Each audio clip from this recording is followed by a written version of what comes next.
North Korea threatens to retaliate thousands of times against the U.S. for sponsoring a new set of tougher economic sanctions. At a regional summit in the Philippines, Secretary of State Rex Tillerson offered to negotiate if the North stops testing missiles and halts its nuclear weapons program. He spoke after the UN Security Council unanimously approved the sanctions. North Korea said in a statement overnight, quote, "We will pursue our ambitions to maintain supremacy of nuclear power forever by launching intercontinental ballistic missiles. We won't stop for anyone, no matter what they say." Juliana Goldman is at the State Department. Juliana, good morning. Good morning. The world's top diplomats are putting on a full-court press to make sure these latest sanctions against North Korea are actually carried out. Secretary of State Rex Tillerson is leaving the door open to negotiating with North Korea, but as far as a time frame, he says we'll know it when we see it. That would be the first and strongest signal they could send to us, is just stop these missile launches. At a Monday press conference, Secretary of State Rex Tillerson said North Korea must stop their missile launches for an extended period. This is not give me 30 days and we're ready to talk. It's not quite that simple.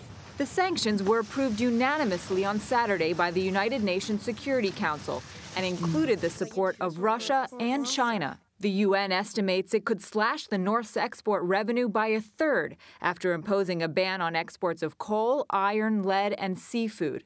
The package also bars other nations from importing North Korean products. This is the most stringent set of sanctions on any country in a generation. UN Ambassador Nikki Haley said the sanctions would cripple Pyongyang. These sanctions will give the North Korean leadership a taste of the deprivation they have chosen to inflict on the North Korean people. But that's only if China stays on board.